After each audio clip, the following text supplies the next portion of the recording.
I had been discontent a long time being at Brook Hills. I had tried to push a solo career. It just was not happening.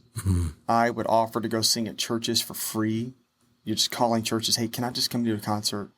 No one would respond to me, no one. And I got discouraged, and I realized God was telling me, hey, I don't want you to do this right now. This is not the right season. It's not the right time. As soon as I became content in where God had placed me, that's when he opened the door to the next thing. That's huge. So I'm saying, so good. If you're younger and you're listening to this and you're discontent, maybe God is saying to you, hey, I've got you in this place for this particular moment in time because I'm trying to teach you something, or I'm trying to grow you in some area. Whatever it is, you need to ask yourself and ask God, what is it you're trying to teach me? So I learned contentment through that process. And then that's when the audition process happened for me.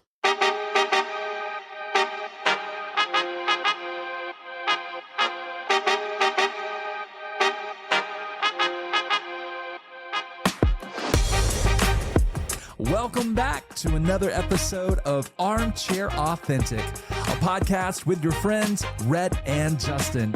It is our hope to have real conversations centered around real life with real people. And today, my friends, you are in for a treat. We have the opportunity to have an in-depth, behind-the-scenes conversation with Grammy Award winner, Dove Award winner, the longest-standing member of the Gaither Vocal Band outside of Bill Gaither himself. Today, we're talking to the one and only Wes Hampton. We're talking about his life, his family, his ministry, his career as an artist, and even as an author. We can't wait to dive into this conversation. But before we do, we always want to take a moment and say thank you so much to every single one of you who have taken the time to rate and review the podcast on all your favorite podcast platforms. It means so much to Justin and I, but more than that, it truly is the best way we can serve those who aren't on this journey yet. Now, if you're new to the podcast, we want to say welcome. Could you do us a favor? We sure would love it if you would follow us on Instagram or Facebook. You can find us there at Armchair Authentic. That's at Armchair Authentic. Or you can even go over to X and find us at Armchair Off Pod. That's Armchair Off, AUTHPOD. Now, before we dive into the conversation, I want to remind you of one more thing, and that is, if this podcast is encouraging you in any way, could you do us a huge favor? Could you take a moment right now or after the episode and take out your phone, copy the link from your favorite podcast platform, and send it to a friend? Man, that would mean so much to us. Thank you. All right, friends, we could not be more excited about the conversation we're about to have. So without further ado, let's jump into our conversation with the one and only Wes Hampton. You guys ready? Here we go. Hey, Wes Hampton, we have you in the studio with us today, and we are just so pumped to have you. So thanks for being on Armchair Authentic. Hey, thank you. It's finally happened. It's finally happening. The day has come. This has finally happened. I don't know. Whenever I look forward to things like this, I guess maybe it's just me being pessimistic, but I think something's going to happen to where someone's going to get sick, or something's going to go wrong to where it won't happen. So it's actually happening, and I'm so excited. Yeah, we are too. We've been having this even before I reached out to you. We have had this on the calendar. The one you don't know it exists. When me and Rhett had our wish list of, here's some connections. This is such a relationally connected podcast. Who do we want to have on this? And you were right there, and we were able 30, plus by the time you're here, 40 episodes into it. We have the one and only great Wes Hampton. So we finally worked it out. I am so honored. It's called perseverance for us. Find me interesting enough to even do this. Well, we'll see how interesting this conversation goes. So I'm kidding. We know you're completely interesting. There's so much in your story that we're really excited to dive into. Obviously, your success speaks for itself, and we can touch on those. But I think what I'm really excited today, Wes, is jumping into your story. In fact, before we even hit record, I have to mention this. Justin and I were talking about our days back at UAB, and it dawned on me, like, You went to UAB. For those who are listening that doesn't know what that is, that's University of Alabama at Birmingham. There was a season you were there on scholarship singing. There was a season Justin and I were there, and I was on scholarship singing as well as Justin. And we kind of like passed each other. So we know a lot of the same people through that organization, and we were kind of having a little bit of fun before this started. So I thought that was kind of cool that, like, man, Justin, we had some big shoes to fill, man. We didn't realize the shoes we had to fill. No, I'm telling you, we're talking about the Gaither Vocal Band Grammy Award winner here, and you and I had to fill these shoes moving in. So I don't know what that says about how desperate UAB was just to find people to fill it. I don't know, because you're amazing, and so I feel really honored. I'm going to spin this story in a way, Wes, that's going to work to my benefit. Yeah, that's right. They brought us in to replace Wes Hampton. Yeah, that's what it was. What they did. Okay, yeah. So that's the story. Okay, because I'm a really big deal. Yeah. But it is true. I do love that connection, though. That we are all UAB Blazers. Yeah. So we share that connection. I know. We know you live in Nashville now, but you did have time in Birmingham, and so.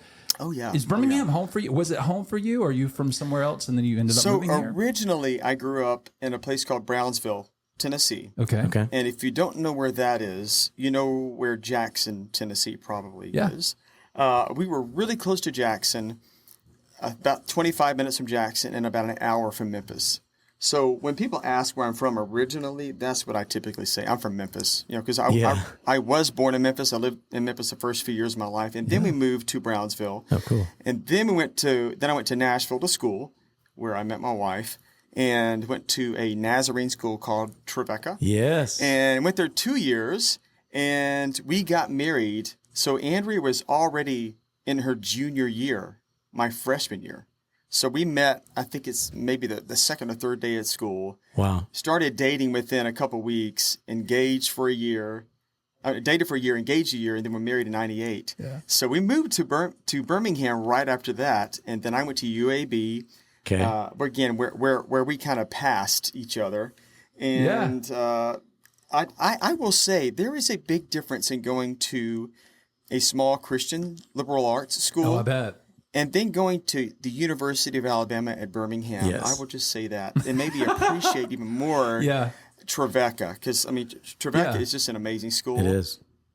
And I'm not knocking UAB at all, but just the one-on-one-ness of Trevecca compared to UAB being more of a number. Yeah. Yes. There was a really big difference in that dynamic between student and teacher. Yeah, it really was. So I really appreciated Trevecca. Well, while our times at UAB were fun, there were also a lot of, I would say, slightly traumatic and stressful moments as young adults growing up in a very, how should I say, moment where UAB, it felt like we might as well have been a school in New York as hard as they were training their vocalists. It was like Juilliard. It was, I've never been to the military.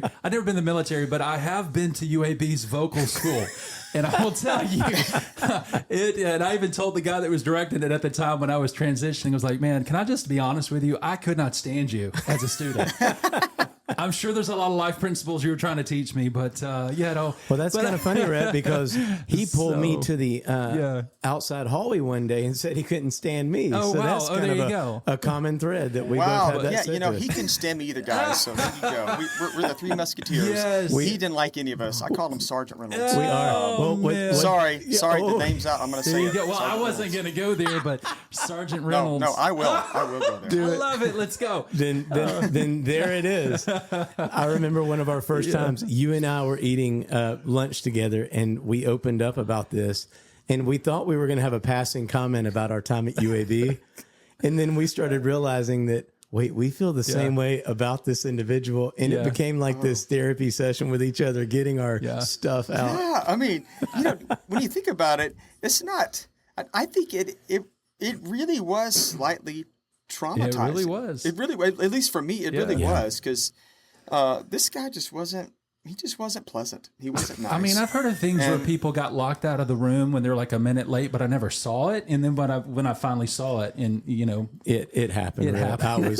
I tried to open that door. It didn't open. Oh man, Justin got slammed. Then you had to come in and sing a solo in front of like 50 people, I think, or whatever it was. So yep. Oh, yeah. Yes. Oh yes. I mean, when I did share with him how much I couldn't stand him at that point, I was trying to just be very cordial and kind. Some people are like, Rhett, you were that honest with somebody? I'm like, yeah, I kind of was, but I'm so glad you were. But it was almost like a badge of honor for him, and so it's like, man, hey, thank you. That's kind of what I live for around here. And he took it as a compliment. so it was a compliment. So if it speaks to his security in that, there you go. So, but we did find, Yes. hey Wes, we did find a commonality today. Yeah. We all at least had the same vocal teacher who we loved. yeah.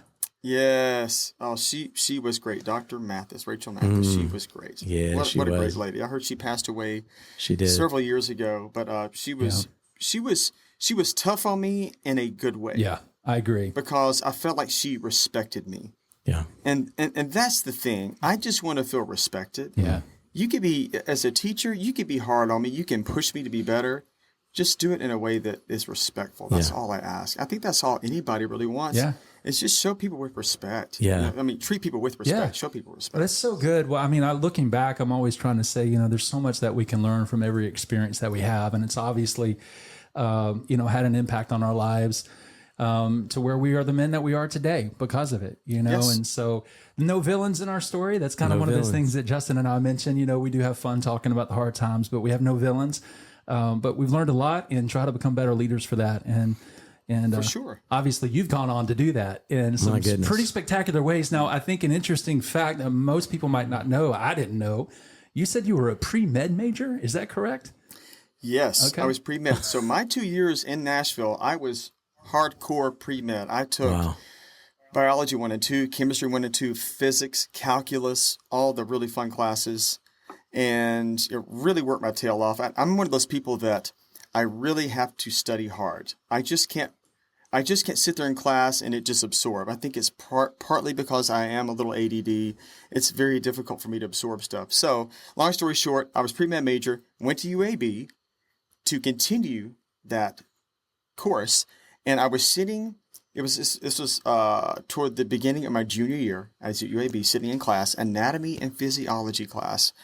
And it was as clear as I'd ever heard God talk to me. I didn't hear an audible voice, but it was so, in my spirit, it was so strong saying, don't do this. Wow. Don't do this.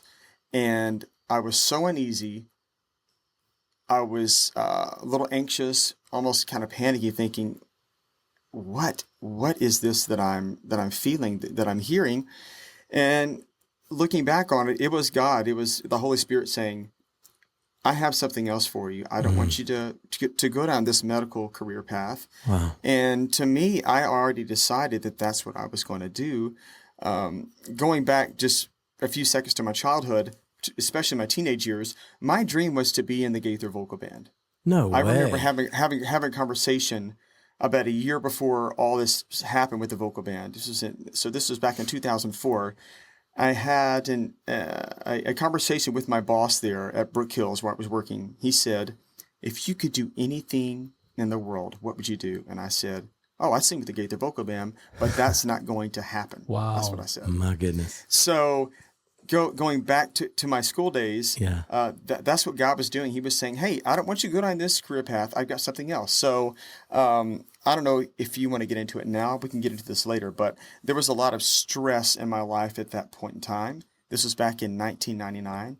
And honestly, I just wanted to be done with school. Mm-hmm. So I changed majors. I did psychology. I don't know why. I found it interesting. I thought, okay, what can I do that's not going to be too difficult? Honestly, I mean, that's the honest answer. Yes. My wife is a marriage and family therapist. She was a psychology major, got her master's. Her father is also a retired therapist now. So that was kind of, I was pretty familiar with that. Mm-hmm. So I thought I'll do a major in psychology. I will do a minor in music because I do like music. So that was a whole connection for us is I had that music minor. So I was getting the the chamber singers in, the concert choir in, the opera, which I despise, by the way. No offense to all the opera lovers we have here, but I love your honesty, man, because we had our fair share. That's what they put down your throat in college is opera, opera, opera. And it's like we're fighting. We don't want to become an opera singer. We just want to learn how to sing. Yeah. But come on, man. Right. Don't make me somebody I'm not. Yeah, the technique. Teach me the correct technique so I know what I'm doing, and then I can do what I want to do. Yeah. Absolutely. And so you were married in 98. Is that right? Yes. And then you're moving. I was 20 years old when I was married. Is that not crazy? That's terrifying. That's wild. Yeah, because I got married in 2000, and we're the same age. And so, I was 22. Man, you guys are young bucks, man. Wait till you turn 47, We are this 47-year-old right here. Got you by a year. And so, well, it is. It's kind of like when we're talking about, it's like 98, you get married, then you're still in school. So you've still got, a couple of years left? Yeah, and UAB? People lied. They said, well, once you get married, school's going to be easier because you won't be distracted by blah, blah, blah, blah, blah. And I thought, that is a lie from nowhere because dude. Those last 2 years of school, being married, was extremely difficult because, Andrea gets home from work. She's in there watching TV. I'm hearing the TV playing. I'm in the office, studying my tail off, just trying to pass these classes. I thought, this is just awful. She's in there having fun, and I have to sit here study. Isn't that interesting? Because I'm married in 2000. I still, at that point, I come in as you step out of UAB. So 2 years, which there's a story there for another time. Rhett's the one who got me to major in music, finally. You're welcome. Because I was in psychology. So funny. No way. I was. Okay. I was in psychology because to major in music, I couldn't lead at the church that I was at the time. It would have gotten in the way of rehearsal, so I would just never major in music. But in 2000, I finally had my Wednesday nights open. And so it allowed me to go to major in music. But no way. Anyway, I was told the opposite. I was told, do not go to school and be married at the same time. Like, that's not a good idea. Wait and get married until you're out of college. And I didn't take that advice. I got married. I was ready to weather it. And those 2 years for me, my grades shot up. Easiest years of school of my life ever. Isn't it funny? Two different parallel lives, but two different outcomes and thoughts. Those words would never come out of my mouth. Easiest 2 years of school ever. Because I relate to you, and you're like, man, I had to work really, really hard just to I don't know. Get it. For me, it was a C. I'm not going to put that on you, but I had to work really hard to try to pass any class. Very difficult for me, so I can relate. I had a couple really easy years of school, but those are kind of the preschool, kindergarten years, where you have to make crafts and eat snacks and nap. Hey, man, that's my kind of class. I can nap, man. Bring the crayons and the crafts. What I would say to that, too, is what I'm going through at life in that time is a lot of dreams, a lot of excitement. Home life's good. Usually when we're going through tough stuff, it's because you're actually encountering something. Can you talk about life? You get married, you move to Birmingham. What's going on with family? What's kind of setting up this difficult season that you alluded to as far as school? So to make an extremely long story very short, I grew up in a Christian home, again, in that small town in Tennessee. My dad was a very successful dentist. He did very well financially. So he was, he provided a nice home for us. We were not spoiled. But we were never lacking for anything.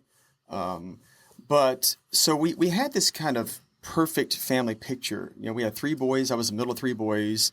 Mom stayed at home. Dad worked all day. Well, what I didn't know is that they were both struggling with addiction. They both were closet alcoholics, very high functioning alcoholics. You think of alcoholics, at least most people do, as a drunk on the street. Yeah. As homeless. And they were not like that. They were highly functioning. Dad would work 12-hour days. They would also take prescription drugs. I think hydrocodone was kind of their drug of choice.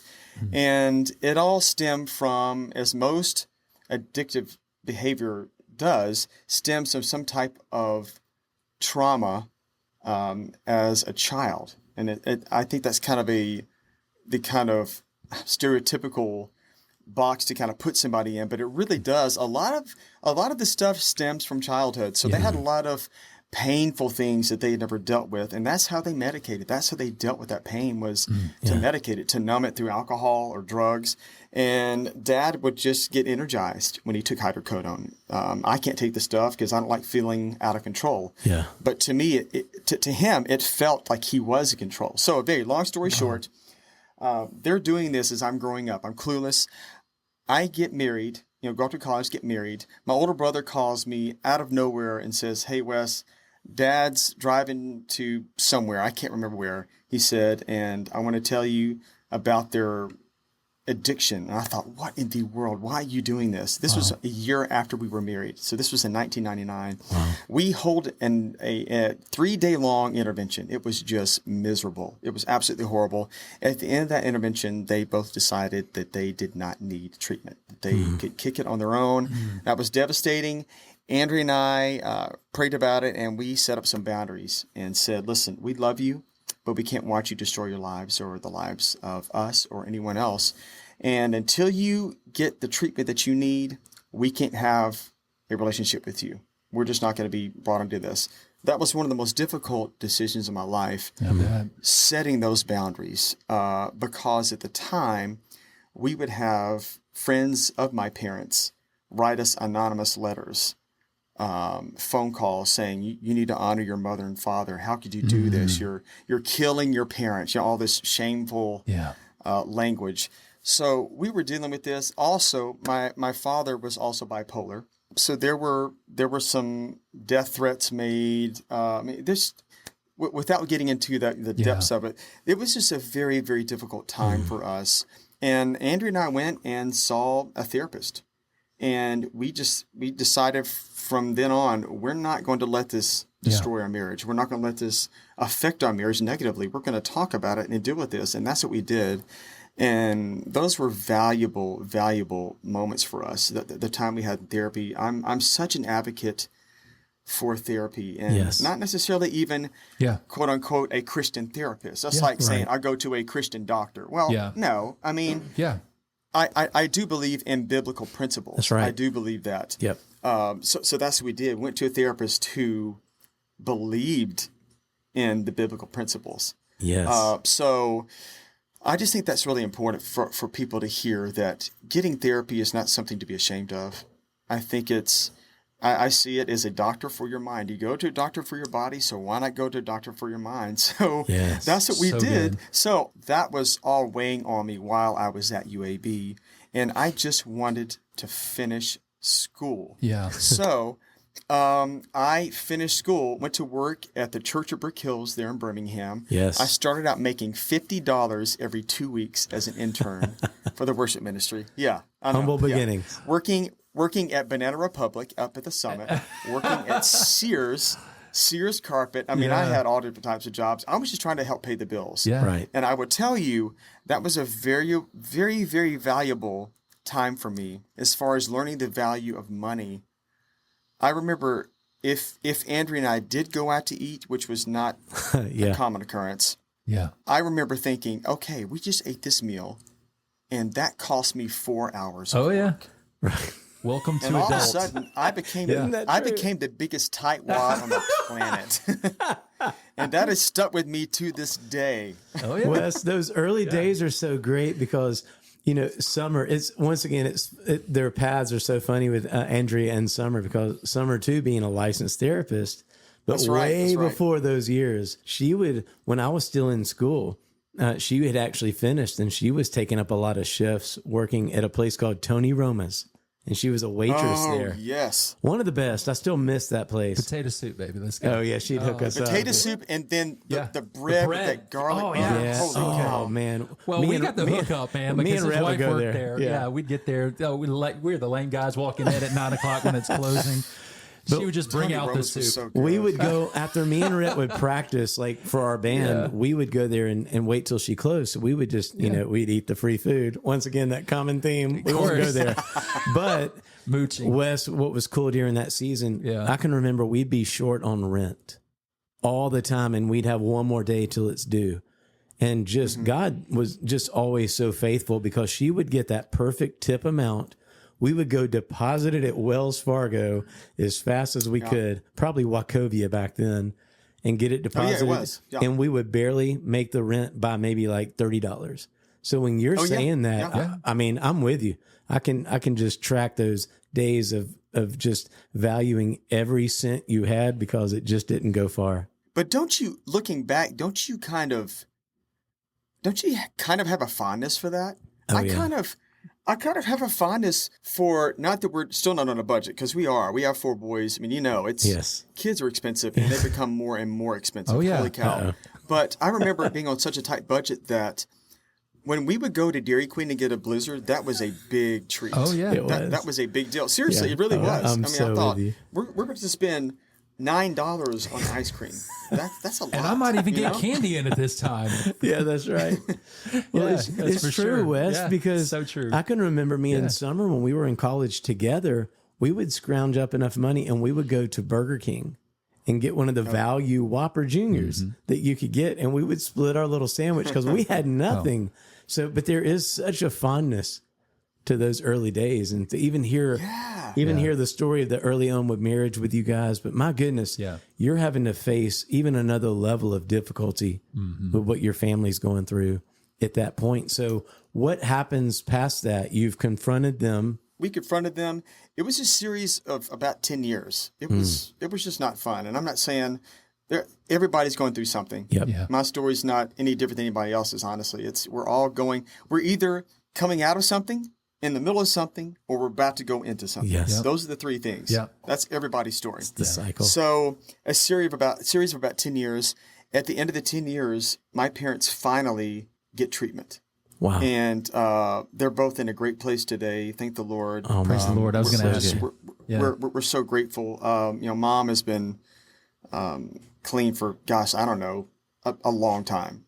She's so happy. She's remarried, married to a great guy. They live actually here in the Brentwood area. Okay. And it was kind of ironic. So they went to different treatment facilities. Dad met a woman, and they decided they were going to be together. So he and Mom were divorced after 36 years of marriage, which was another thing I had to get over. That was just not a fun time. Goodness. That's something I never thought would happen to my parents, ever. But they did. They did. That's just the way life goes sometimes. Yes. Yeah. Life does not go the way most of the time does not go the way you plan it. If I had my plans, I'd be a doctor and my parents would still be married. Yeah. But who knows where I'd be, who I'd be married to. I'm so thankful for all those, for every moment. Yeah. The difficult and the wonderful moments.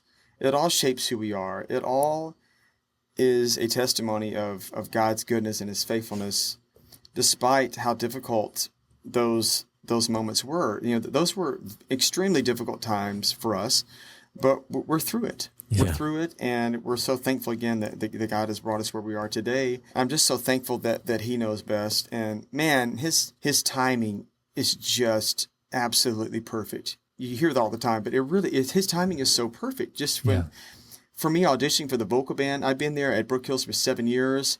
I felt like I was on a hamster wheel. They pay me for the time. They paid me well to do what I did. But I just didn't find fulfillment in what I was doing. And I remember thinking, God, there's got to be something. This can't be it. I don't feel like you've called me to do this. And he calls people to do that. I mean, I'm not saying it wasn't a negative thing at all. I just thought there's something in my spirit saying, this is not right yet. Even though this is a good job, I enjoy the people. And lo and behold, 7 years of doing that, God, out of the blue, gave me the opportunity to audition for the vocal band. I thought, this is not happening. This is not happening. And all of a sudden, all these things in my mind are going off, and I'm thinking, oh, that day at UAB, when I decided to change majors, that really was God. Because if I'm being honest, those 7 years, I doubted, thinking that probably wasn't God. I just misread. I'm an idiot. That's what I thought. And for God to say, there you go. Yeah. And even if that wasn't it, during the audition process, I remember thinking, okay, even if this vocal band thing is not it, the 7 weeks I'm auditioning, God's got something for me and I'm excited about it. Yes. And at the end of that 7 weeks, actually the end of 6 weeks, Bill called the church, and for those of you who don't know, Bill stutters a lot. He goes, hey, if you can get away this weekend, I'll make it worth your while. And I thought, well, what does that mean? And I found out it was the last Billy Graham crusade. That was my audition, my final audition. So he flew me to New York City on at the time he had a private plane. He doesn't anymore. He sold it. Hey, can I put a pin on that? Justin and I have been on that plane. We have. A little side note. For real? Yeah, for real. Now, he didn't know we were on his plane. But we have been on his plane. So just for those who are just listening, just for a moment, I hate to interrupt your story, but I have to mention that. Yeah, this is good. It needs to be interrupted. You gotta tell me this. So I had a buddy of mine who worked at the airport, and he was at one of the FBOs there. It used to be called AMR Combs, and he would always call me and tell me, and he's a pilot now. He's an executive pilot, flies for Billionaire. I can't tell you who it is. But at the end of the day, he used to work there in his early 20s. He would always call me up and go, hey, so-and-so's coming into town. You want to be here? You can meet them. They'll be right here in the lobby area. And then he'd also say, hey, their plane's here. You want to come check it out? Yeah. And so the Gaither Vocal Band was actually doing like a reunion at the Civic Center, the BJCC. And so everybody was there. We weren't there.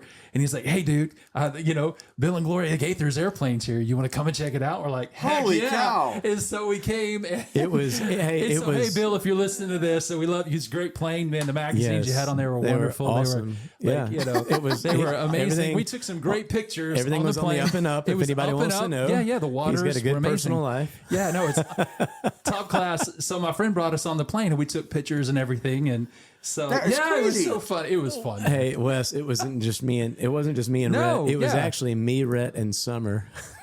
Yeah, and the picture exists somewhere today. And it's crazy. I look back at that picture. I'm like, who is that? I had a butt cut. Remember the butt cut was really popular. That was real popular. Part down the middle, hair down to here. Oh, like an idiot. We were told he's coming. Yeah, and he's pulling into the lot. So we jump off the plane. We make it to the door as he's walking in. And so he takes pictures with me, Rhett, and Summer. And that picture, Rhett, is still, it was for the longest time on Summer's mom's bookshelf. And what Wes doesn't know is I actually said, hey, Bill, there's a guy by the name of Wes. You don't know him yet, but you will at some point. I remember that. I'm just kidding. I remember that. I didn't do that. Listen, if you call him at Brook Hills, he's used to making $50. Offer him $100.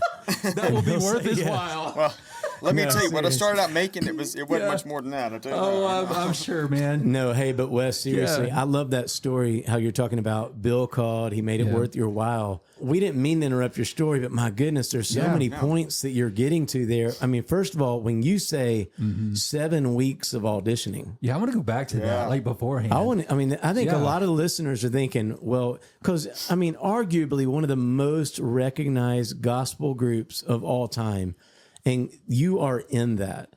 So people are listening to this thinking, what did that process even look like? Because this was a dream of yours, and now this is the Super Bowl being presented to you. What's the process even look like? And in addition to that, I want to hear that, but like you were saying that it would never be possible, but then all of a sudden you find yourself auditioning. So some people might be listening like, how did you even get the opportunity to audition? Was this like American Idol style? And then into that process? Well, so that was a question. I don't get it so much anymore, but that was a question I got all the time, especially my first 10 years or so with the group was, how did you audition? How do you audition? How did that all happen? Yeah. And honestly, I say, you're not going to like my answer, but... Hey, Armchair Authentic family, it's Rhett here. You know, Justin and I talk a lot about community, passion, and doing what you love. And that's why we're excited to share one of our absolute favorites, Yellowhammer Coffee. Yellowhammer Coffee isn't just about amazing coffee. It's about people. And here's the thing. Even if you're not local, like me and Rhett, you can still enjoy their award-winning coffee with an online subscription. You can have their fresh roasted beans delivered to your door weekly, bi-weekly, or monthly. Exactly. And for those of you who are lucky enough to be local, you can swing by one of their 7 drive-through locations today and grab your favorite brew. Listen, whether it's that Beach Bum Frappe or one of their seasonal slammers like the Surf's Up, it's quick, it's easy, and trust me, it is totally worth it. And let's not forget, they've got a national award-winning coffee roaster, so you know every cup is crafted with quality and care. So whether you're ordering online from afar or driving through in Mobile, Yellowhammer Coffee's got you covered. Now, here's what I want to encourage you to do.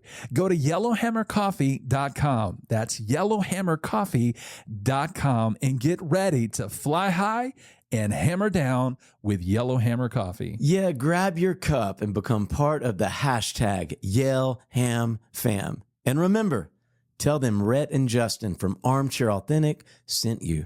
That was a question I got all the time, especially my first 10 years or so with the group, was how did you audition? How do you audition? How did that all happen? Yeah. And honestly, I say, you're not going to like my answer, but it was God.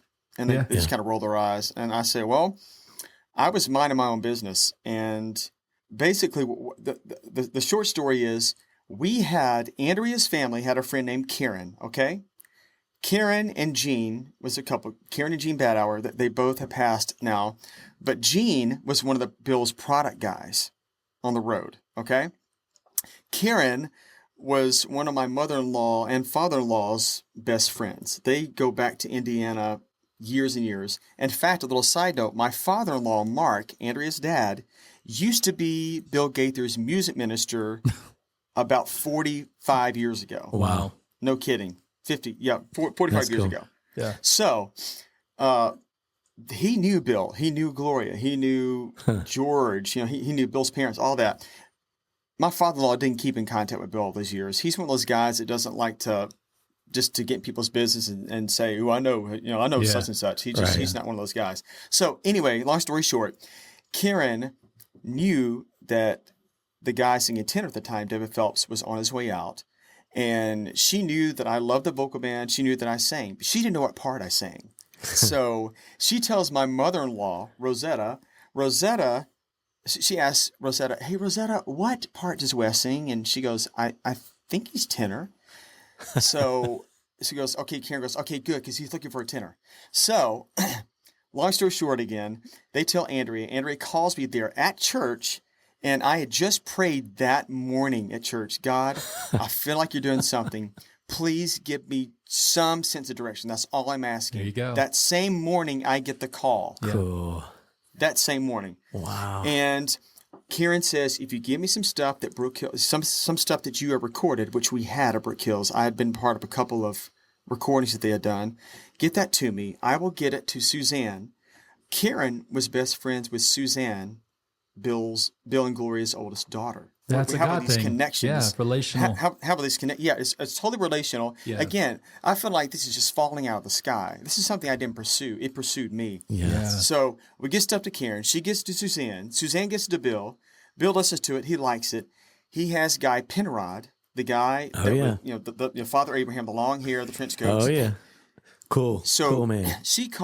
Bill calls Guy, has Guy contact me.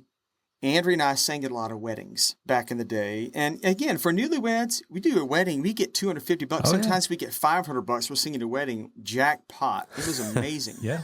So, and it was cash. Yeah. So it wasn't, Yeah. Well, we don't it wasn't, talk about Yeah. So. This portion of the podcast will not be talked about. Sponsored by .gov. So, hey, IRS, you're listening right now. I didn't pay taxes on that. Anyway, I'm sure they've got their fair share. We're singing at a wedding. I get a call from Guy. I ignore it because I didn't know who it was from. I end up checking the voicemail, freak out once I realize who it is. That leads to the first audition. I go to Guy's house in Columbia, Tennessee, where he still lives. And his wife, Angie's there. She's precious. And 7 kids come pouring out of the house. All boys. Wow. And Dang. So I auditioned at Guy's house. I just talked with him. Yeah. At the time, the baritone was Marshall Hall, who is now my best friend. He's no longer in the group. But Marshall shows up, and I'm freaking out because I think I have almost the whole Gaither Vocal Band here with me now. My dream has come true. Yeah. Even if I don't get this job, my dream has come true. Yeah. You just sang with the Gaither. You just sang with the them. vocal band. Yeah. Yeah, and Guy's going, "Here you go." There you go. Got to sing with him. And Marsh comes. We sing for about 2 hours solid. And I'm such a fan that I know more songs than Marshall knows. And That's so he just fun. keeps at the time we had CDs. Yeah. CDs on tracks on CDs. So For he those would just put a kids, CD those are in. the little record player things that are Yeah, so. yeah, right. That might sound like, what's a CD? Yeah, exactly. So Yeah. he just keeps playing all these tracks. You know this one? Yeah, Yeah. I know that one. I know that one. I know that one. I know that one. So I walk away from that audition telling Andrea, I said, listen, I know I'm probably not the best singer that's going to try out. I'm fine with that. But the one thing I'm confident in knowing is this. I can blend better than anybody, and I know more than anybody auditioning. I just know that. I'm extremely confident in that. And I'm not an arrogant person at all. I mean, I'm just incredibly grateful that I've gotten to do this for 19 and a half years. Yes. I'm still shocked that I make a living doing this, honestly. I can't believe I get paid to do this. I feel like I'm fooling people. But but I told my wife those two things. I'm confident. So I said, hey, we'll just see what happens. And so this whole audition process, I would get a call there at church. Hey, wait, it's Bill. I know, Bill. Hey, can you? So basically, they would send me a vocal band track, and everyone would be on that track except for the tenor. So I would go to Airwave Studio that Mark Phillips owned. Yes. And I would go to Airwave, Birmingham. and I remember I recorded There Is a River. I can't remember what other songs I recorded, but I would go in and record the tenor part. And then Mark and a guy named Joel Bouchalon. I love Joel. Yes. Joel was the sound engineer. Joel was just brilliant musician. Man, yes. So Joel would send that on to Indiana, and Bill evidently liked what he heard. So he decides to meet with me in Nashville. So we drive all the way to Nashville at a studio there, and Russ Taff is sitting there. Oh, man. An unbelievable piano player named Anthony Berger. He has passed since. They're all there watching me sing, listen to me sing. And I meet Bill for the first time in person. And I just think, oh my gosh, the legend right there in front of me. And that just continues on for 7 weeks.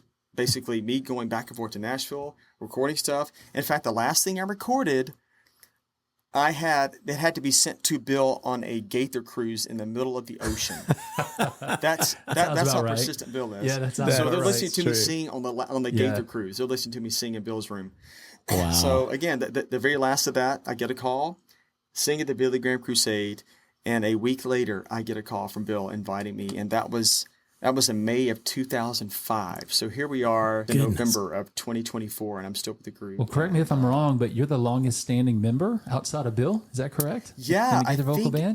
Before that, Guy was the longest consecutive number of years. He was 14 years. Okay. I think Mark Lowry was next in line with, 16. Yeah, 16 years. You've got the record. Cumulative, but now I'm 19 and a half years. So that's crazy. God, Wes, that's amazing. Well, here's what I'm hearing. I'm hearing, obviously, God, the relationship opened the door, but you were ready. You know, if you're young and you're listening to this, or whoever you are, it's all about preparation. You were prepared and you were ready when the door opened. Let me say this one thing, because I think this is really important. I had been discontent a long time being at Brook Hills. I had tried to push a solo career. It just was not happening. I would offer to go sing at churches for free. You're just calling churches, hey, can I just come to a concert?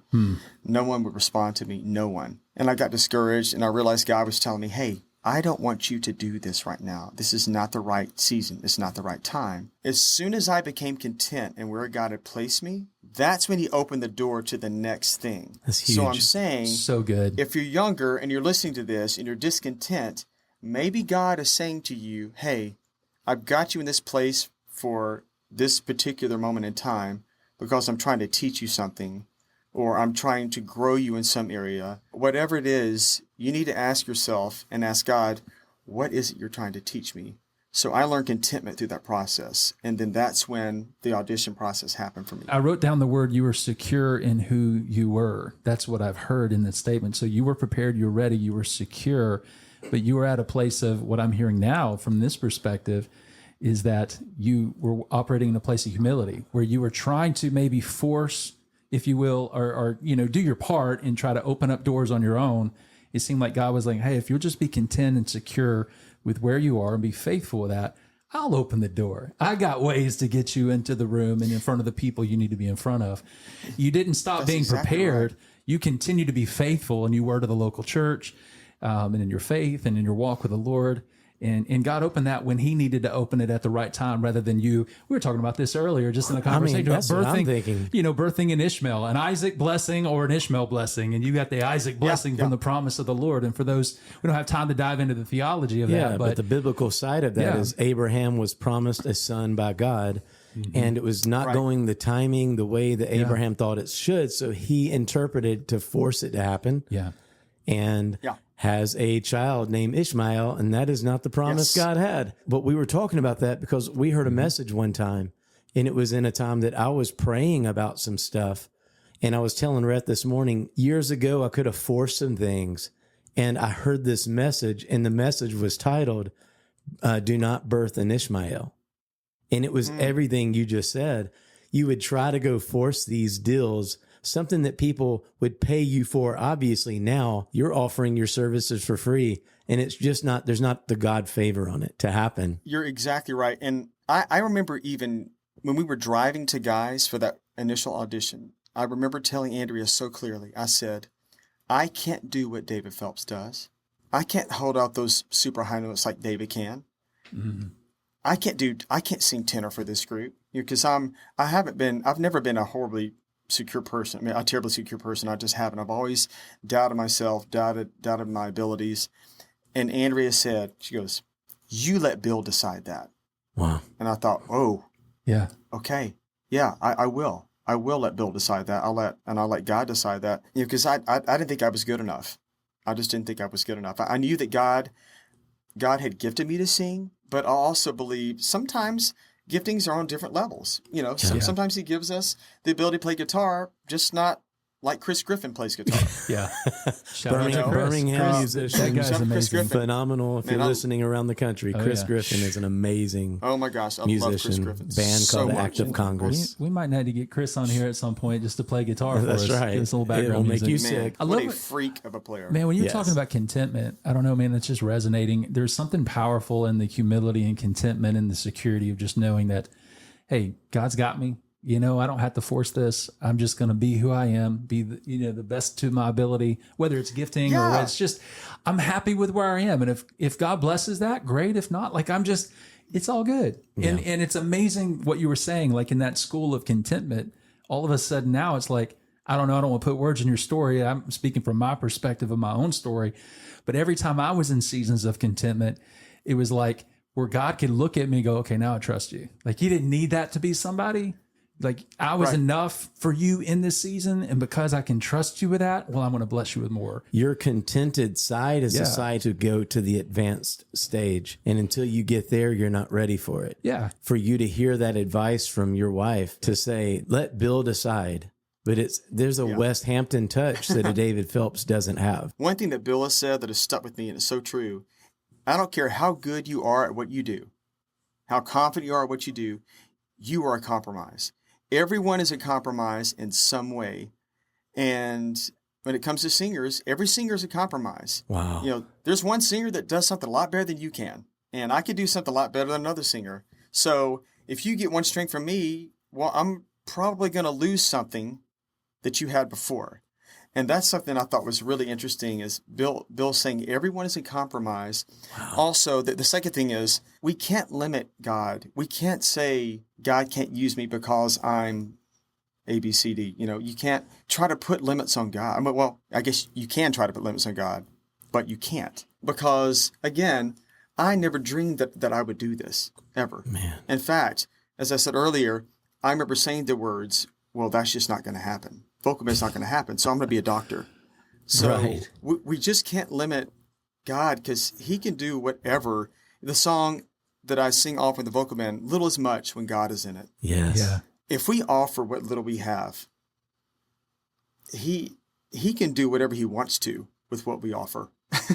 And he can multiply it just like the fish and the bread. He could take this little bitty offering and just explode it. So I just want to encourage someone out there that might feel like they might not matter or they're insignificant. That's just a lie. Yeah. That's really good. Man, that statement though, everyone is a compromise. Yeah. That's so good because that doesn't sound like this positive statement, but it is. Yeah. because you cannot be all things to all people. And we try to be. Yeah. And for Bill to set you free by saying that, basically saying, Wes, you don't have all the goods, but neither does this person that you think does. And neither do I. Yeah. He said, Everybody. as great as David is, he goes, he's a compromise in a lot of areas. We're all compromises. We just are. I love that statement. That's really good. It is. It's just a healthy, I think it's a healthy way. It's a healthy perspective to have in our lives is, no one has it all together. No one can be all things to everybody. That's just impossible. And it is absolutely exhausting. I'm seeing, Rhett, episode 40. Yeah. Everyone is a compromise, a conversation with Wes Hampton. I love it. Yeah. I love it. I'm glad serious, I thought of bro. Yeah. And then we'll give credit to Bill Gaither when they listen. We know. I'm telling We you normally, that. we that's normally name the amazing. conversations after we, look at the content and everything. Yeah, absolutely. That's an amazing statement. Man, God, I bet that set you free.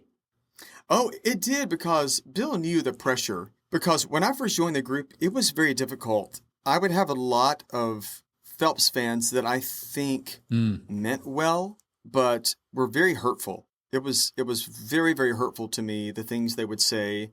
This is when social media was just starting to explode. So I would get on there like an idiot and read people's comments. This new guy sucks, or this new guy is half the singer of Phelps, or this new guy can't do this.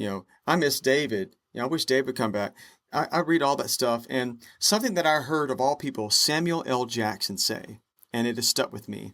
He said in an interview, he said, if you read the good and believe all the good about you, then you have to believe all the bad. He said, you can't put value in what people think, especially these anonymous trolls and clowns online that are posting what they think is the truth.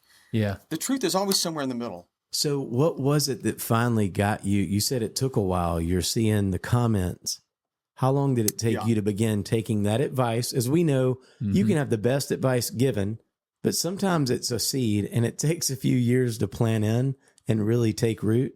What was that process like? You saw the comments, you began to finally believe in who you were. At some point, what happens there?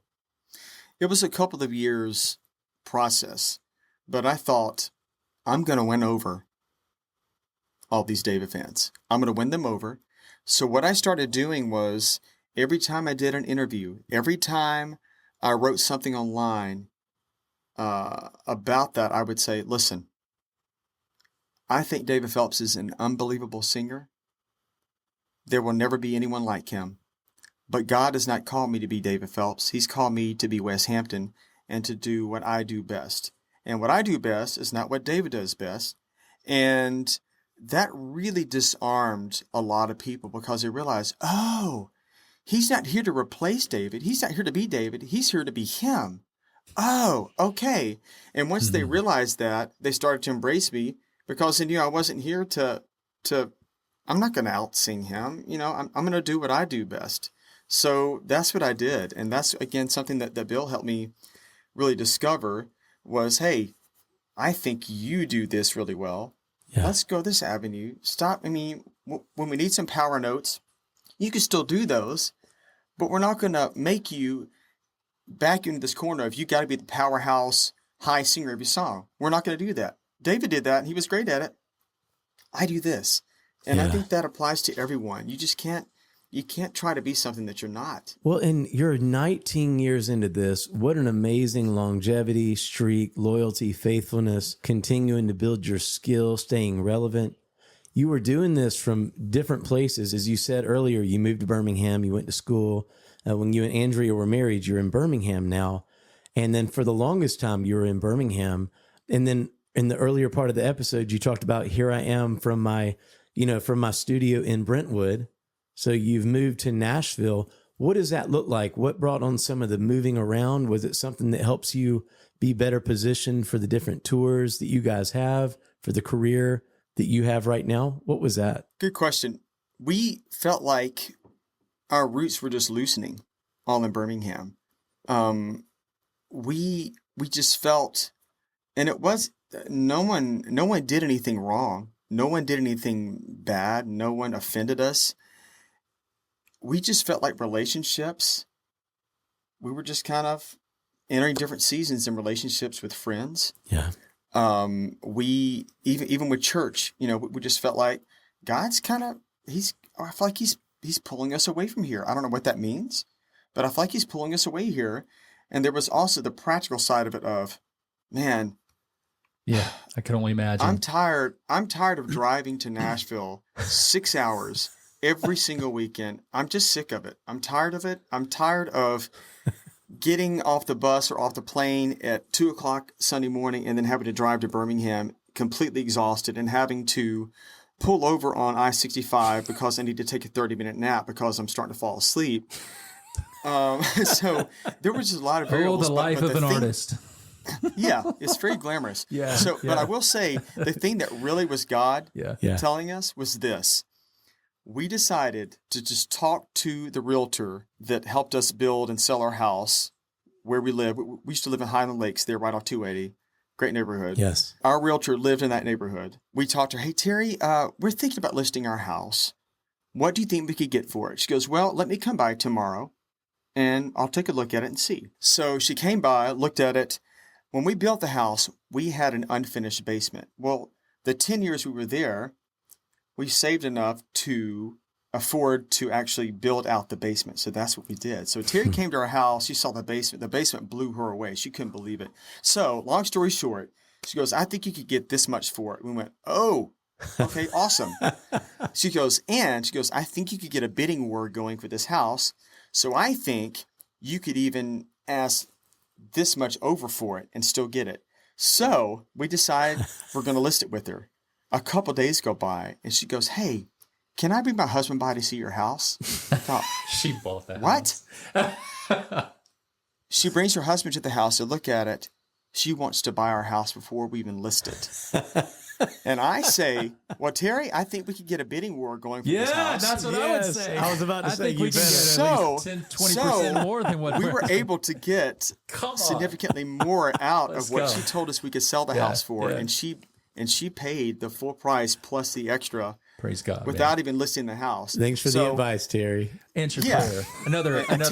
And Terry's awesome. We've been in the house to even look at it and see Yeah. what she's done. And I mean, they're just, Terry and David are just, I love them so much. Oh, So man. they're still living in our Birmingham house, which if I'm being honest, I very, very much miss that house. Because the cost of living here, Yeah. even in Murfreesboro where we live, the cost of living here is way higher than Birmingham. So we got significantly less house Yes. for significantly more money. Yes. Welcome to Nashville, Yeah. Yeah. So especially that area. But you don't Yes. have that 6 hours anymore of travel. You've got your rest. You've got your sleep. I'm telling you what. I mean, come We've on. been doing There's a the lot of trade-off. recording recently. Yeah. And to think I have, again, as I said, we are in Murfreesboro, so we're about 25 minutes with, light traffic from Nashville. We record a lot in Franklin, so we're about 25 minutes from Franklin as well. So to think I've got a 25-minute drive to go to work, okay, Let's go. okay, that's great. I can go there and sing and come home that night for dinner. Speaking of dinner, I hear you like to cook. Is this a thing? This is something about Wes. People don't know, Red. I did not know. I'm looking online. I'm like, I'm sorry. Yes, it's true. I told him, I said, Justin, I don't know if I can get through this without maybe cracking a little smile or laughing a little bit, because the brother can cook, a lot of great recipes. Recipes. But the that's brother's written a book called Recipes. Recipe. And I Recipes. love it, man. It's the play on words.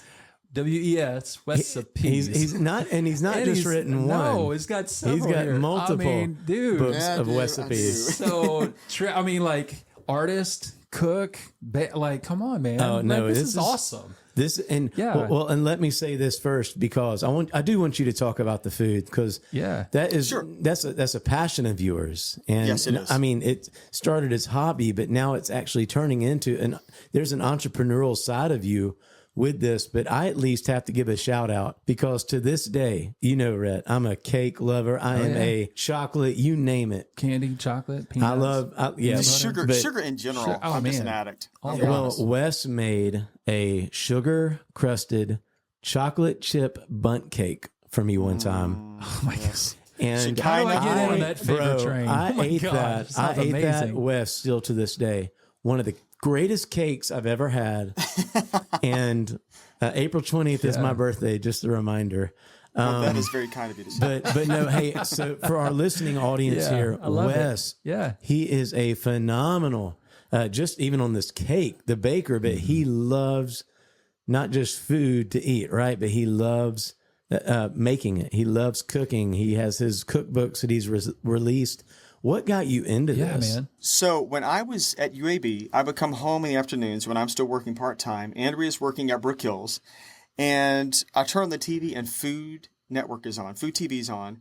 This is the days where they actually showed cooking. It wasn't all these game shows, all that mess. And I hate that stuff. They were actually cooking instructional. Martha Stewart was on there. Yeah. Alton Brown. Yes. Bobby, he was great. Jada, all these. And I remember sitting there and an hour and a half had gone by and I had been watching cooking shows for an hour and a half because it was so relaxing. So Andrea did all the cooking when we were married. I didn't cook at all. I grew up. My mother was a wonderful cook, still is, and I would watch her cook some, but I just had no interest in it. So I started kind of pushing her slowly out of the kitchen. This was what happened. Wow. And when she realized what was happening, she goes, okay, you want to cook? I'll let you cook. And she hasn't looked back. That's awesome. So it became a hobby of mine. And I absolutely destroyed a lot of meals. But the best cooking instruction I got was screwing up stuff and realizing I will never do that again or that or that or that or that. And then just reading as much as I could, watching online, YouTube, just as much cooking stuff as I could possibly absorb. Yeah. And it just became this obsession, this hobby of mine. And as you said, I've written several cookbooks. And the interesting thing is when COVID hit, I wrote another cookbook just because we weren't out singing. No one was. Right. And that became a very significant and large part of my income.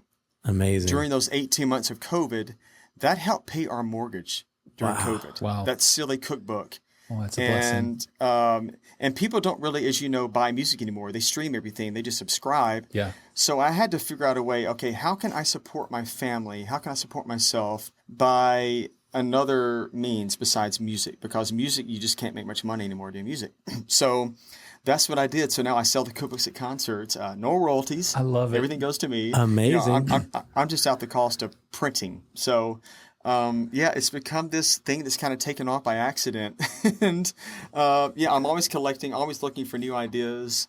And it brings me joy. It brings me joy to cook something. That's the key. And when someone enjoys it, there's nothing, it gives me so much fulfillment knowing that someone's enjoying it. So I make these chocolate chip bundt cakes. Justin, I've made, no exaggeration, I bet I've made 800 of these cakes easily because I make them every Christmas for the Gaither tour. In fact, I bet you do. Today, I went to the grocery store and I bought 4 boxes of Duncan Hines yellow cake mix because I'm going to make a cake for the bus for tomorrow. I was going to ask you. They love it. That's why you're there 19 years. Yeah, They're like, we know the secret now. Bill's like, here's my impersonation. The guy, he can sing, but I like the way he makes that cake. Those bun cakes. He can bake. Oh man, that's awesome. That's so cool too, because I would imagine too, just the influence that you have, you've blessed so many people with your music. There's a lot of fans out there who probably look at that as well and say, man, I'm going to get that gift for my family at Christmas, not just the food, but they're looking at the cookbooks. I'm going to get this for my family. So it's amazing how it's music and... I don't know. It's just something that's unique. And I've got to give credit to my father-in-law because he's the one that said, you've created all these recipes. Why don't you just compile a cookbook and start selling it at concerts? I thought that is brilliant. So that's what I did. So if you had your go-to dinner and you had to, I know everybody says if you were going to cook a meal for the president, well, whoever, like if somebody's coming over and you're like showing out, this is my best meal, this is what I'm going to prepare. Yeah. Like, what would that be? Talk me through that one. I'm a fan of simplicity. So I would do something like, let me start with dessert, which is the best part. I would do something either like a creme brulee, because a creme brulee is incredibly simple. Most people think it's a complicated thing to make because restaurants charge so much for it, but it's super easy. I would do either a vanilla bean creme brulee or I would do my chocolate chip bundt cake, honestly, with some Bluebell natural vanilla bean ice cream. Mm-hmm. So that would be dessert. Sounds amazing. And honestly, for dinner, super simple. My favorite thing to make, besides homemade pasta is a lot of work, labor intensive. My favorite thing to make is homemade pizza. I have an indoor electric pizza oven and I have an outdoor gas pizza oven. That's how serious I am. You're the real Let's deal, go. man. Yeah. And I make my own. I make everything. I make my dough, but my dough proofs for a week in the Wow. in the refrigerator. So I do a starter. I let that proof for about 5-6 days, Man. and then I add everything else to it. Make my dough balls. Let them proof the day I'm gonna make them, and it's awesome. I absolutely love it. I love experimenting with. Depending on the different temperatures and the different times, you get different styles of pizza. So, the ones that are super, super high temperature, quick cooking are going to be the Neapolitan style pizzas, which that could be my favorite. But then I also love New York style, which is much lower temperature and much longer cook time. So you get that crispy, you hold the piece out and it does that. Oh, yeah. It's just Let's a nice, I just... I wish people could see. I know we don't do video right now. That's for specific reasons. But I wish people could see your eyes. You're just lit up, man. Like you were just like a kid in a candy store, kid at Christmas, man. It's like you were that way with music, but like I don't know, man. This cooking's like boom, man. That's why I want him cooking for me because he does it with joy and he does it with love. If you found a way to mass produce the bundt cake, I'm telling you that every store had those in the refrigerator section or something. I would be grabbing those. There's a market out there. We've actually looked at doing that, but it's quite complicated. But you know what? That could be once the next chapter of the vocal band, whenever this ends, Bill's 88 years old, soon to be 89 in March. Man. Who knows how much longer he's going to do it? I don't know. He's going to do it till the day he dies. He will, literally. He really will. You need to get him to trademark Gaither Vocal Bundt Cake. And then you do an infomercial at the Gaither Vocal GVBC. Hey, you need to get your Gaither Vocal Bundt Cake. From West. That is good. No, seriously. That is good, it just Red. plays with the band. Like, you do that and put that up on the screen and get them to trademark that. Hey, and you can give them a little royalty over time, whatever. But like you can mass produce that baby every concert. Well, and then we're already planting the seed that his bundt cake company or his cooking company will be one of our sponsors of Armchair Authentic. Called GVB. Hey, you got it, man. You got GVB. it. For sure. Well, Gaither and Vocal Wes, Band. surely 19 years, you're the tenured member other than Bill Gaither. At some point, why don't you just take it over? Oh, man. Why don't you take it over? I don't know if I want that responsibility. I bet that's a weight beyond weights right there. Well, you just think about, y'all actually do understand what we do as far as just the overhead, the cost of what it requires. Bill has 3 buses. Mm-hmm. He's paying for it. 2 that are paid for, obviously, because he's Bill Gaither. He's very, very smart with his money, aka tight. And he pays everything for cash. So we have 2 paid for buses, and then there's another bus with us for Majestic Productions, who does all of our audio video stuff. Okay, so he has the cost of maintaining 2 buses, and you can count on $1 per mile per bus every weekend is what it's going to cost. So terribly expensive. To think about heading all this up is just overwhelming to me. Yeah, that's cost. A lot. I can't fathom. And I just think, oh man, once Bill's gone, I don't know if I'm going to do this anymore because I can't. He's the mastermind behind Guys, it. Yeah. This is something, honestly, I pray about every day. Okay. Because had I been a doctor, that would have been a way more stable career. I would have an idea of, okay, this is what my income's going to be this year. Doing what I do now, my income fluctuates year to year drastically. Yeah. It's crazy how much my income can vary just depending on how many concerts we do because we are all contract singers. None of us are on salary. So I go out and sing this weekend 2 concerts. I get a check for 2 concerts. Yeah. And then I get to take out medical insurance, pay taxes on that, just all the stuff. Yeah. Yeah, so that's how it goes. So when the life of the 1099er. Yeah, exactly. It truly is feast or famine for us. The summers we don't travel much, so the summers, that first year with the vocal band when summer came, we thought, oh, okay. Yeah. We should have put back a little bit more, but we learned. And that's why, as great creatives, you marry a great woman that is a marriage and family therapist that covers the bills. Are you marrying a doctor? That's a doctor, right. And who's also with you guys too. I mean, a lot of homeschooling, and I mean, y'all have been so intentional with your boys, which they are. I mean, talk about just a cut above. Your boys are amazing.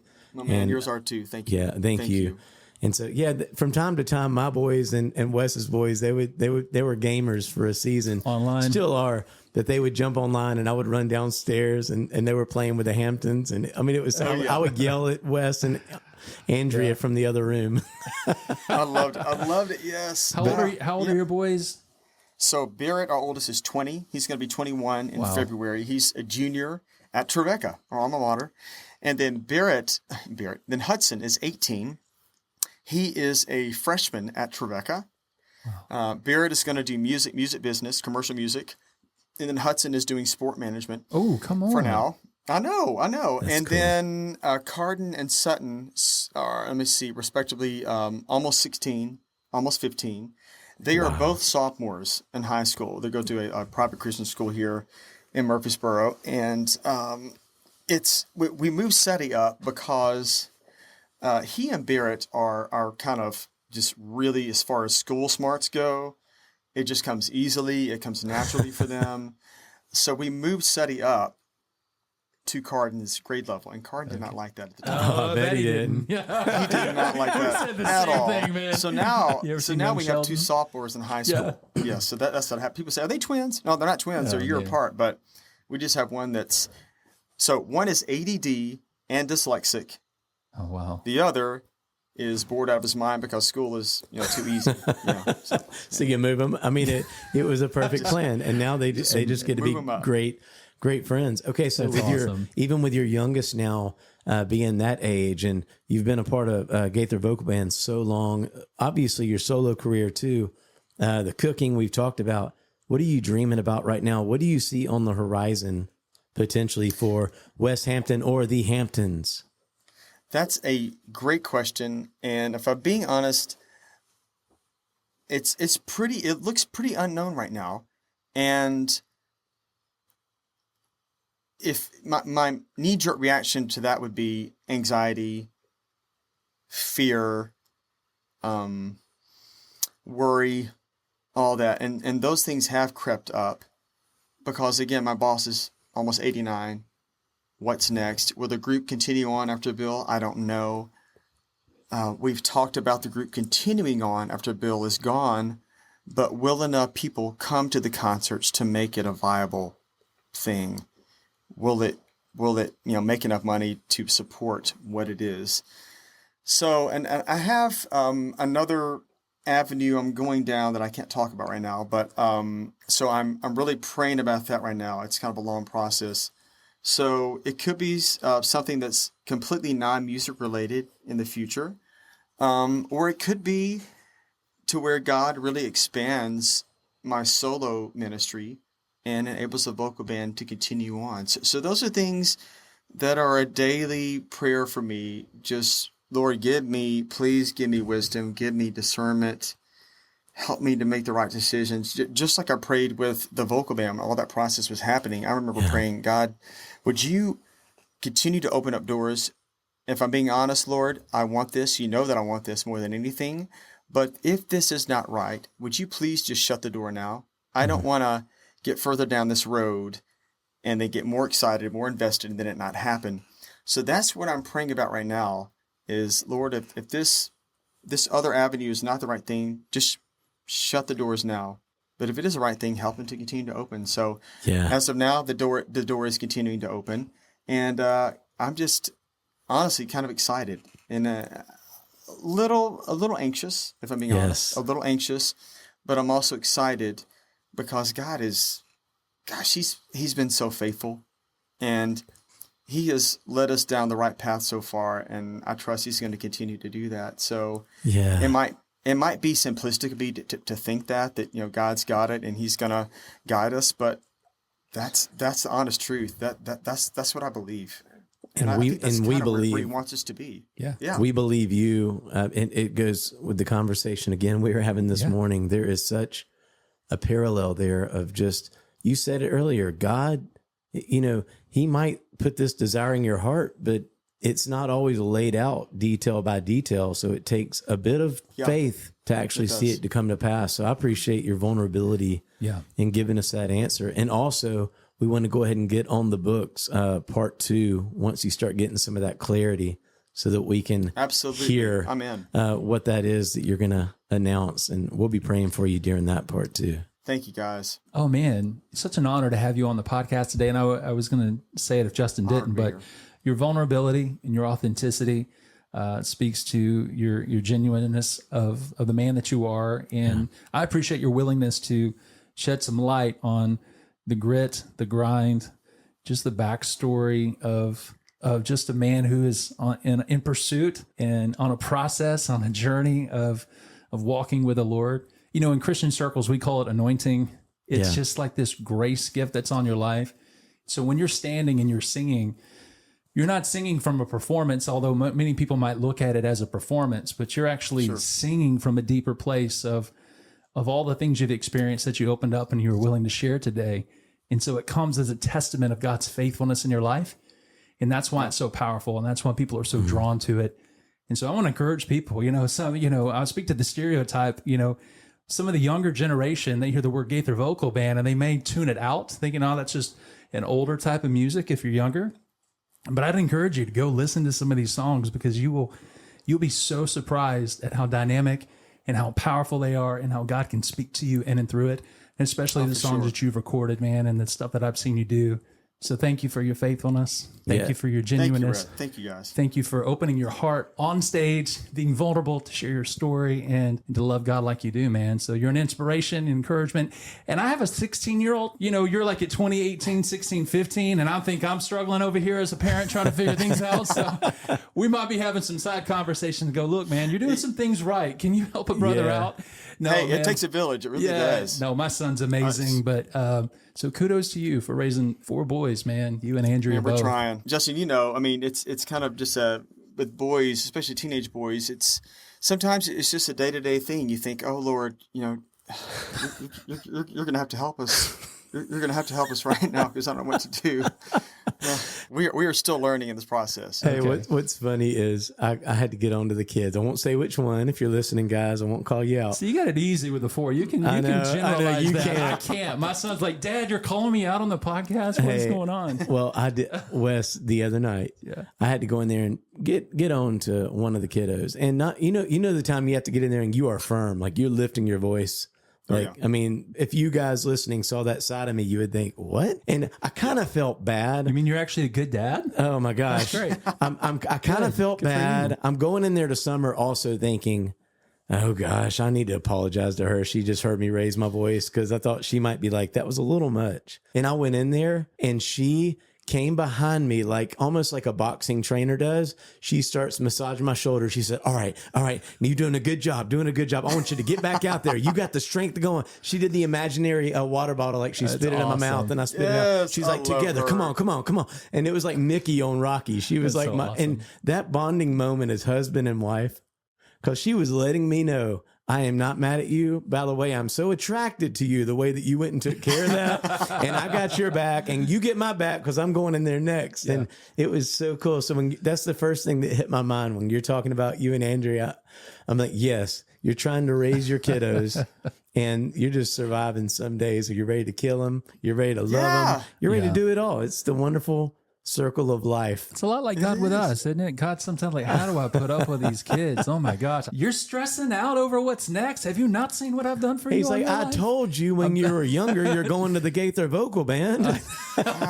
You just shut up and wait on me, please. Yes. I'm preaching to myself too in this, man. This is so good. Here is the deal with Wes, your music. I mean, it really is. It's amazing. It's cutting edge. The group that you're with has been able to transcend all barriers from older to younger. When I was 15, surrendered my life to Christ. It was, we're talking old days of, it was like Michael English. The album it starts with Satisfied. Satisfied. And me and Rhett were so into that. And so for you to be part of something that's it's transcending so much time. And there's people who, if you've not listened to them, get on board and check them out and check out what's going on with Wes. So we want to make sure when this conversation ends, how can you guys continue on your journey to get to know Wes Hampton more? So Wes, where can people find you as far as online, website, socials, anything that you want to give for the listening audience? Yeah, so my website is just my name, weshampton.com. You can find all of the concert information on there, where we're going to be on tour, the vocal band, and for solo. I'm on, I think, all the socials. Pretty much my handle is either Wes Hampton or Wes Hampton Official. So just make sure, too, there are, sadly, a lot of fraudulent accounts out there.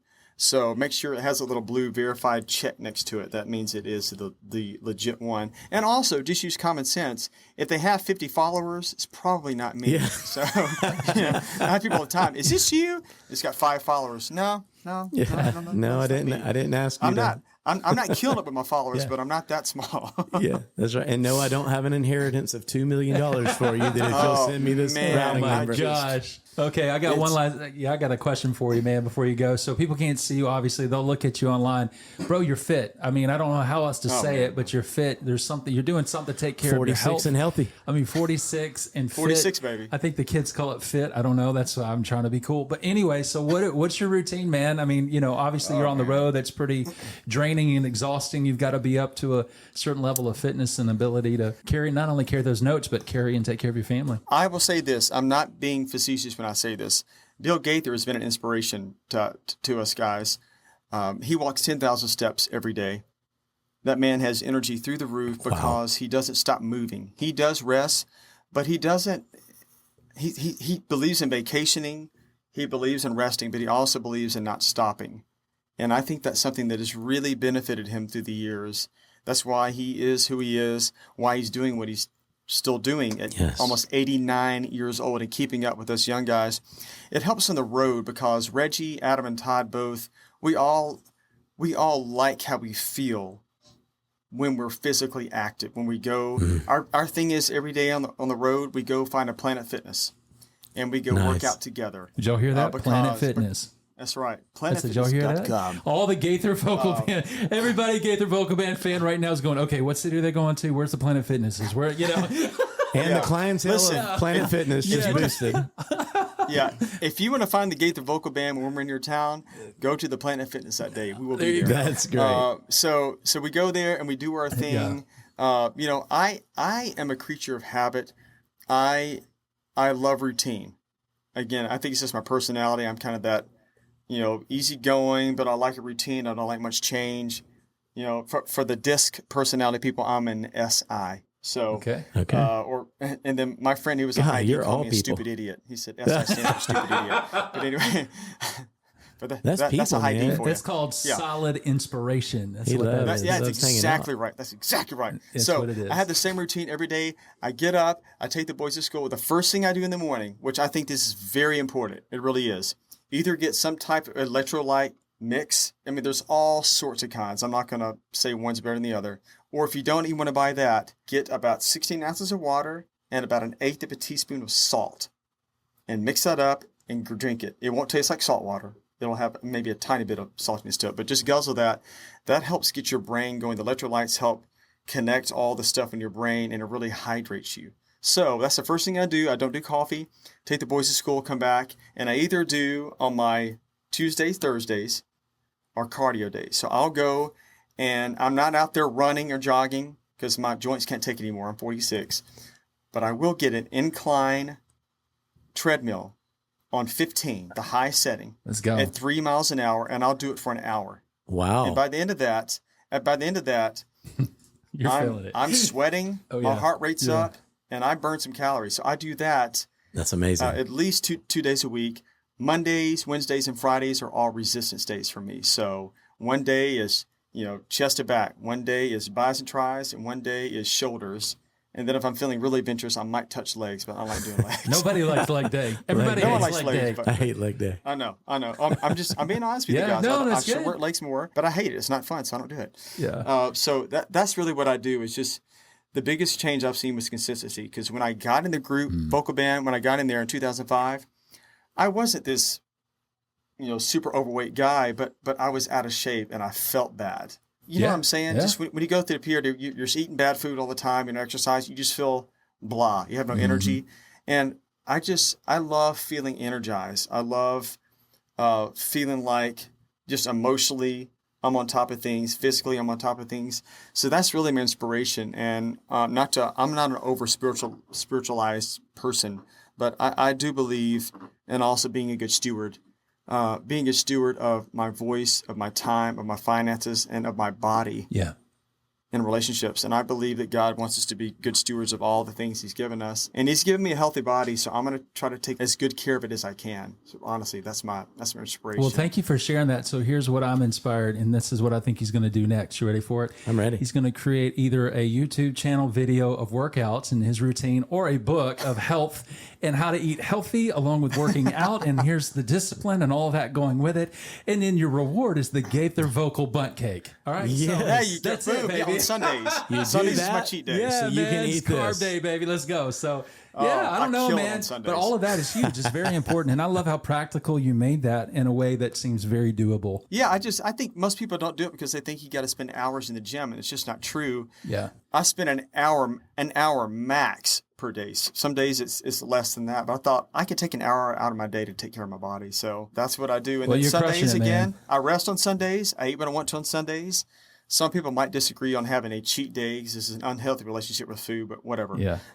It works for me. We'll just rename So- it. It might not be a cheat day. It's enjoy. It's a day of blessing. It's That's- my I blessed just day. know, I just Yeah. know I'm an all or nothing type of guy. So I'm not going to have just a bite of ice cream after dinner one night. That's just not how I do it. I'm going to have a whole pint of Ben & Jerry's on Sunday is what I'm going to do. Yeah, we just bought a whole cheesecake from Costco or whatever. My wife's like, we don't need a whole cheesecake. I'm like, I know we don't need it, but I want it. I'm so baby. hungry.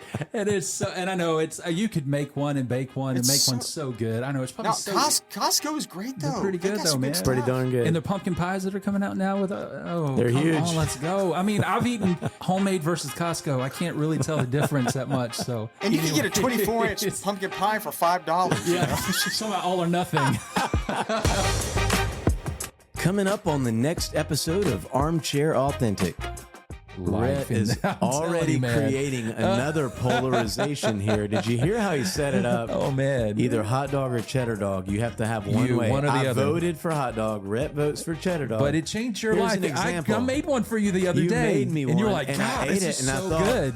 And I thought, you Yeah. know, the policies are all right on this hot dog. They're okay. I don't completely think it's all that compared to this. I mean, do we even want to talk about what's in a hot dog? I don't even think the people No. that make hot dogs know what's in a hot dog. No, we don't want to know it's in the sausage factory. we like the sausage factory to ship it out, but we man. don't want to see it I don't get wanna made. know. I Yeah. don't want to know. No, I Let's don't do wanna not know. run that. We're really looking forward to that episode. But in the meantime, if you enjoyed this episode, would you do something for me? Would you take out your phone? Would you copy the link and send it to a friend? We would really appreciate that. Thank you. Well, until next time, we hope you have a fantastic week. See you soon.